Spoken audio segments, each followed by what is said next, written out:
مجھے بڑی تکلیف سے کہنا پڑتا ہے کہ ہمارے وطن عزیز میں مسلمانوں سے نفرت اتنی بڑھ چکی ہے کہ مرکزی حکومت بی جے پی نے 62 لاکھ روپیے ایک آرگنائزیشن کو دیے فنکشن کرنے کے لیے 62 لاکھ روپیے. اور اس میں کون شرکت ہوئے, اس میں کون شرکت کیے؟ اس فنکشن میں جو پیسے دیے گئے تھے اس تنظیم کو سناتن سنستھا اس کا نام ہے, اس میں مرکزی وزیر گجیندر سنگھ شیخاوت, شری پت نائک, سنجے سیٹھ اور دلی کے منسٹر کپل مشرا اس میں تقریر کیے.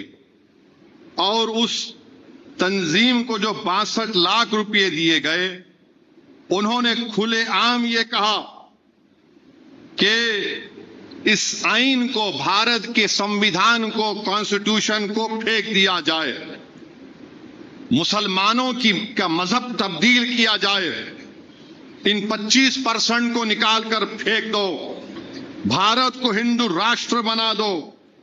اگر مسلمانوں کو ڈیپورٹیشن کرتے ملک سے ڈیپورٹ کر دو. اور پھر اس میں ایک بی جے پی کے لیڈر بھی تھے, انہوں نے کہا کہ مسلمانوں کو حکومت کا ڈر دلا کر ان کو اسلام سے چھڑا دو.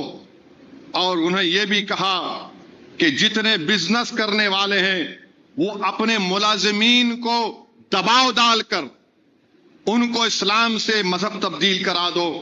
پھر ایک راہل دیوان ہندو فنڈ کا, انہوں نے کہا کہ آئینی ہندو راشٹر بننا چاہیے. اور وہ بولا کہ اگر میں نے ڈر دکھایا مسلمانوں کا کہ امونیم نائٹریٹ میں اگر مسلمان مٹھائی میں اتنا ملا دیں تو اتنے لاکھ ہندو مر جائیں گے. آپ بتائیے کہ 62 لاکھ روپے ایسی تنظیم کو دیے گئے ہیں اور گورنمنٹ کے سکولوں میں 7 روپے دینے سے حکومت پیچھے ہٹتی ہے بچوں کو جو کھانے کے لیے ملتے ہیں. 9 lakh mid day meal scheme میں نہیں دے سکتے. یہ سناتن سنستھا ایک آرگنائزیشن ہے, ان کے اوپر بہت سے الزامات ہیں, بہت سے قتل کے مقدمے ان پر چل رہے ہیں. اور یہ بھی بتایا گیا کہ لوگ ہتھیار کی ٹریننگ بھی دیتے ہیں. بہرحال نریندر مودی کی حکومت نے 62 لاکھ روپے ایسی تنظیم کو دیے ہیں جس سے مسلمانوں کو ڈیپورٹیشن کرنے کی, مسلمانوں کو دین اسلام سے چھڑانے کی, مسلمانوں کو اس طرح کی بات انہوں نے وہاں پر کہی کہ 25% کو نکال کر پھینک دو. میں ان ظالموں سے کہنا چاہ رہا ہوں, دنیا کی کوئی طاقت بھارت کے مسلمان کو ہندوستان سے نہیں نکال سکتی. تم اگر کوشش بھی کرو گے تو تم کو زیادہ تکلیف ہوگی, ہم کو نہیں ہوگی.